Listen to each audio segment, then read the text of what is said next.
Hello, I'm Bruce Maples, publisher of Forward Kentucky, and I have a question for you. Have you ever read an article that just seemed so insightful and so interesting that you just had to meet the author? Well, that happened to me. I read an article in New Republic called Why the Democratic Tea Party Failed and How It Could Succeed. Well, that's, an interesting title, but there's a lot of those going around these days. But then the subhead was, For the left to win, it must blame fascism on the actual fascists. And I was really struck by that. So I contacted the author and said, let's do an interview, and that's what we're going to do today.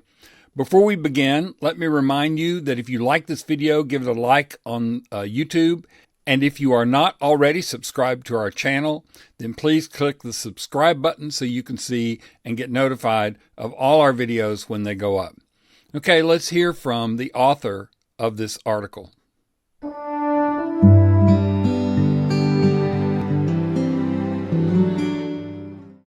This episode is brought to you by the Metropolitan Housing Coalition. Did you know that nearly 1 in 4 Louisville households are energy burdened?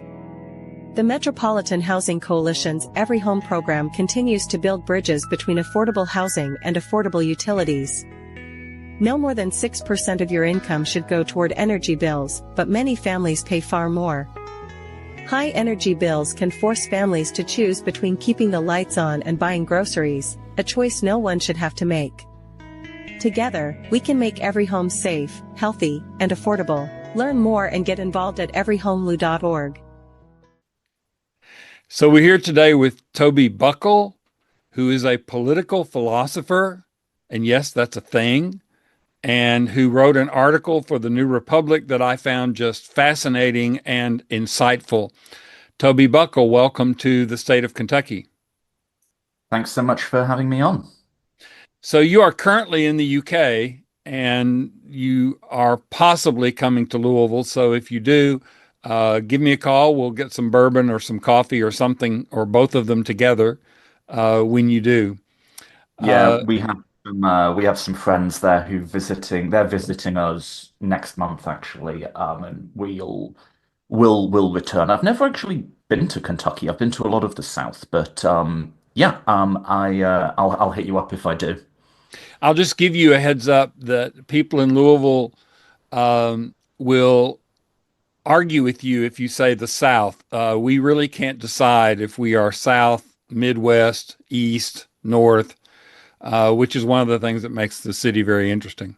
So let's get to your article. I'm not really sure how to wrap this around in a quick podcast, but let's see if we can get started. The title, I have it right here, Why the Democratic Party Failed and How It Could Succeed. For the left to win, it must blame fascism on the actual fascists. Obviously, the subhead drew me right in.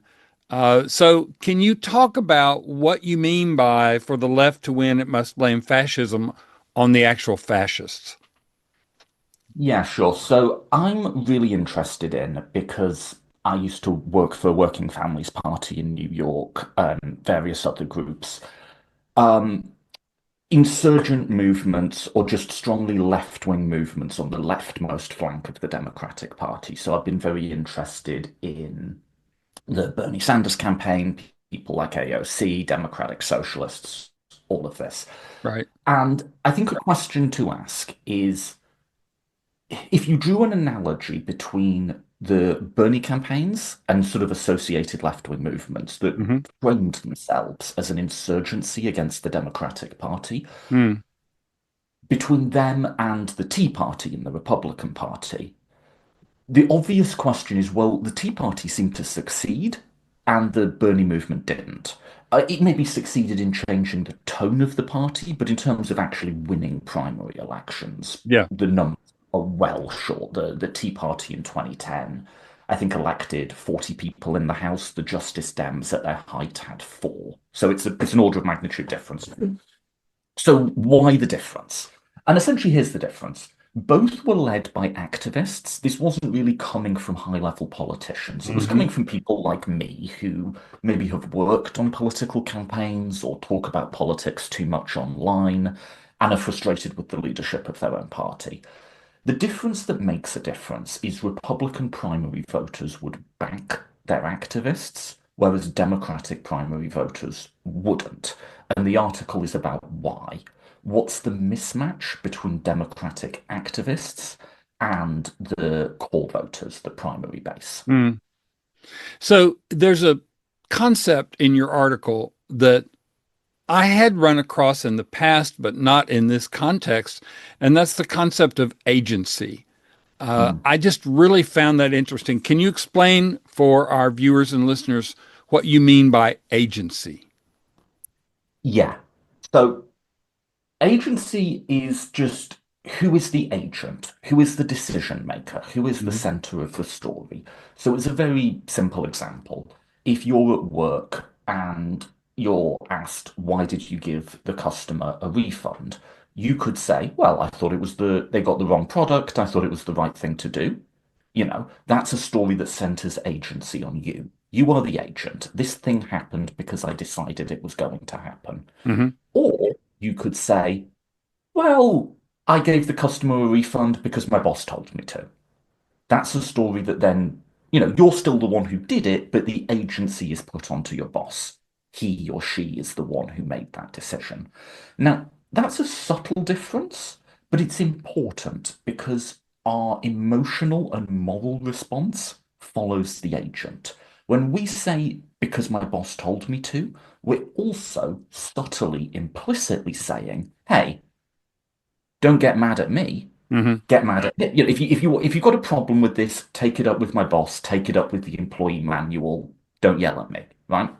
Now, we do the same in politics. So there are many stories, and these stories aren't literally true, they're stories about why Donald Trump won and how to combat him. And Hmm. I think one way you can start dividing that up is by thinking how much agency are these stories affording to Donald Trump, to the right wing in general. Hmm. So, for instance, I might say, Donald Trump won because, look, America has a long history of racism. He appealed to that racism and he sort of got more people invested in it. That's a story that affords agency to Donald Trump. Or I might say, well, these social justice activists on college campuses, they've gone way too far, and Donald Trump was a backlash to that. Or I might say, America is far too unequal. Neither party has addressed it. And Donald Trump was a backlash to that economic anxiety. Those two latter narratives are narratives that remove agency from Trump and put it onto something else. It's something we did on our side of the aisle that provoked it. So it takes agency over to us. And honestly, I think a lot of the divides amongst people who are not Trump supporters are increasingly not actually about policy anymore. Like, we all sort of agree on the Democratic side, we want to tax billionaires more and we want people to have health care. And even issues that used to divide the party in the Clinton and early Obama eras, like gay marriage and so on, we're all more or less on the same page on this now. Hmm. Hmm. The thing we're actually fighting about a lot of the time is, does your narrative assign the right agency or not? Hmm. So let me see if I can recast it just a little bit on something you said. So, agency, if high agency, which is a term you use in your article, high agency says that the action came, that that person caused the action. Low agency says that that person was reacting. And so, and so if they are reacting, the cause was really me or some other force. Is that accurate? Exactly. Okay. Yes, exactly. So why then so basically, Democrats, some Democrats, particularly liberal activists, are blaming the party for the loss rather than the Trump voters making an active decision and Trump himself doing actions that caused that decision. So where do you put the responsibility or the blame? Is on the party, on us, or on them? Is that accurate? Yeah, because if you remember the because my boss told me to example, we're saying get mad at him, don't get mad at me. Now, Bernie Sanders, after the 2024 election loss, when asked why did this happen, said, and I quote, because Democrats abandoned the working class. So that's a low agency narrative. Trump Hmm. has reacted, right? Now, what you'll find is just like blame my boss, not me. What you're doing is you're sort of pulling anger and blame across with it. You're saying the people to get mad at here are Democrats or their core voters. These are the ones who really caused it. If it weren't for the neoliberalism of Obama or the weak inefficacy of Chuck Schumer, we never would have had Donald Trump. Mm. Um, Now, there's a few problems with that, but the big one for people like Bernie Sanders is that is not how most Democratic primary voters understand Trump. They tend to understand him in a high agency sense. Okay. And that's the mismatch. That's why their messaging doesn't resonate with the Democratic primary vote. Not because the Democratic primary vote are a bunch of centrists. By and large, they're pretty progressive. Few exceptions, but by and large. It's that they're talking about Trump in a way that explicitly or implicitly doesn't gel with how Democratic core voters see him. So I find that fascinating, and I wonder. It's interesting because I did a poll recently of our readers and talked about what sort of things they want to see out of their leadership. And the number one thing was that they want their leadership to fight, to Yeah. come after Trump and come after Trump voters. So if Kamala Harris had leaned harder into the Trump is a fascist narrative and he's going to destroy the country, do you think that would have made a difference? I mean, I think Kamala was starting in quite a weak position. She had ground to recover. I mean, for my money, that election wasn't won or lost on policy, really, right? Yes, I think she. So we've had three elections against Trump now, right? And the Mhm. only one that we won was the one which most explicitly framed him as an existential threat. Right. Biden phrase, this is about the soul of America, right? Now you can argue about whether he carried through or lived up to that in office, but that was the only one that won. Or you might, in international comparisons, look at Australia and Canada have both had elections recently where they very clearly tied their opponents to Trump and said this is an existential fascist threat, right? Or my home country of the UK, where our Labour government has been very much in, to be impolite about it, appeasement mode when it comes Mm. to the far right, and it hasn't worked. They've seen a total collapse in their polling. So there's no silver bullets here. Elections are big, messy, complicated, unpredictable things. But to answer your question, yes, I think your best is not guaranteed to work. Nothing's guaranteed to work. Mhm. But I think your best bet is to very clearly define your opponent and what the danger is. And the danger isn't really Trump's going to lower taxes on millionaires or something. That's something he might do. The danger is this guy is a threat to liberal democracy. Right. Um, so I was fascinated. I mean, as I told you, I've seen countless articles analyzing the election and what Democrats did wrong and whatever. But your subhead just really caused me to stop and read the entire article. For the left to win, it must blame fascism on the actual fascists. So, in other words, stop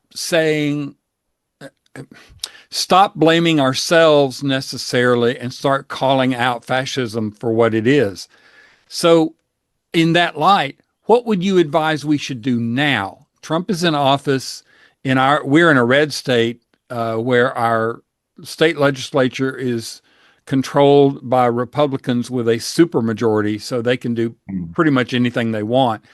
The only thing we have going for us in that regard in Kentucky is that we do have a Democratic governor who does what he can to stand up to that. So if you're talking to my readers and my viewers and my listeners, what would you be advising us to do right now? How would we do a the correct agency argument? Yeah.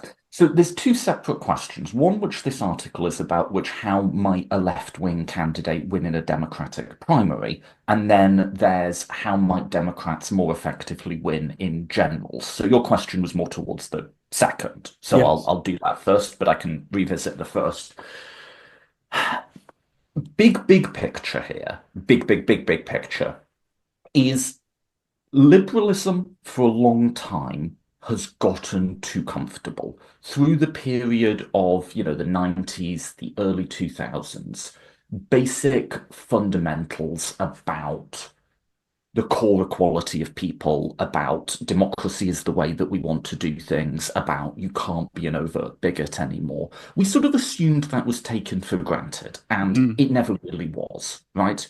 And what happened, it's just that for a variety of historical reasons, the voices who were overt racists or were opposed to democracy were a bit quieter than they usually were, and now they're back and they're loud, right?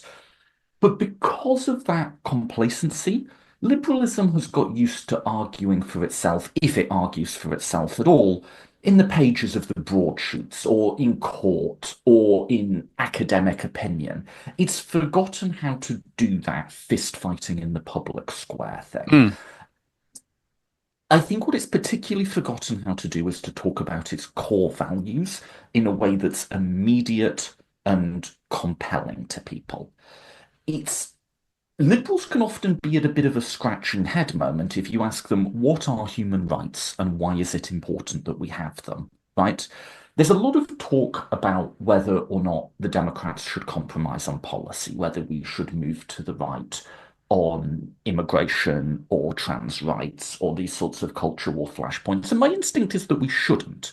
Not only that I don't think we should abandon vulnerable minorities, I don't think it will electorally help us to do so. If Hmm. your main thing is not liking LGBT people, you have a party, and that is the Republican Party. I don't know how many votes are there for us on that. I think what we have to do is get better at talking about our core values. We need to get better at saying why liberal freedom is a good thing, right? There is a huge push right now to say what's going wrong in the world is men aren't men and women aren't women, and we need to go back to traditional gender roles, and you'll have a box that you're in if you're a man and a box that you're in a woman. I want us to get more comfortable with saying, but that's BS. Like, I like as a modern man that I can choose. I can choose if I want to join the army, or I can choose if I want to be a chef. I can choose if I want to have relationships with men or women. I can choose if I want to have kids and how I raise them. I am empowered in a way that previous generations of men weren't. And I like that. And I think it's a good thing that I have those kind of choices. And I think it makes me a better person that I have those kinds of choices. And I think that what I want to see for men and women is for both of us to have more freedom and more choice, not less.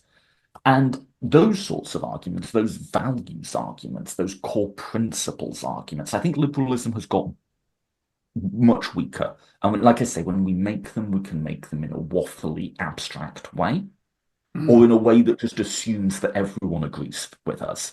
And we no longer can assume that. People don't agree with us about even a thin gender or racial equality. People don't agree with us about democracy.